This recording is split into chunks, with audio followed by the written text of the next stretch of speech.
Bentuk negara mengacu pada struktur politik dan hukum suatu negara, sedangkan sistem kepemerintahan merujuk pada cara negara diorganisir dan dijalankan. Kedua konsep ini saling terkait dan berdampak pada tata kelola negara.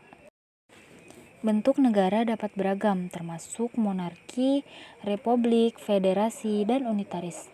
Monarki adalah bentuk negara yang dipimpin oleh seorang raja atau ratu, yang bisa memiliki kekuatan simbolis atau konstitusional.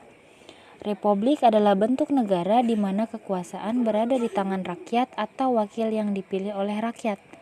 Federasi adalah bentuk negara di mana kekuasaan terbagi antara pemerintah pusat dan pemerintah daerah yang otonom. Sedangkan negara unitaris adalah negara yang kekuasaan pemerintahnya berpusat di tingkat pusat. Sistem kepemerintahan terkait dengan cara negara diorganisir dan dijalankan. Beberapa sistem kepemerintahan yang umum termasuk parlementer, presidensial, dan semi-presidensial. Sistem parlementer melibatkan pemilihan legislatif yang kemudian membentuk pemerintahan dengan Perdana Menteri sebagai kepala pemerintahan.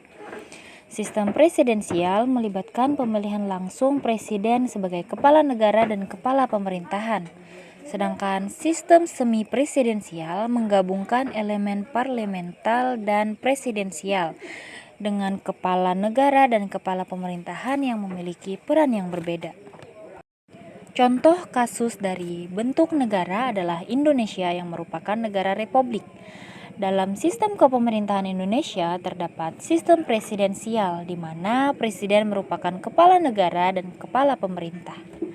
Presiden dipilih melalui pemilihan umum yang memiliki kekuasaan eksekutif yang luas. Namun, kekuasaan presiden juga dibatasi oleh konstitusi dan mekanisme checks dan balance. Sebagai contoh kasus dalam sistem presidensial, terkadang terjadi ketegangan antara kekuasaan eksekutif dan legislatif.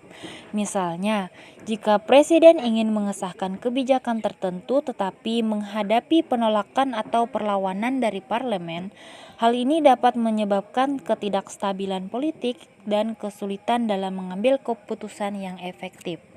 Dalam kasus seperti itu, penting untuk ada dialog dan negosiasi antara pemerintah dan parlemen guna mencapai keseimbangan kepentingan dan menjaga stabilitas pemerintahan.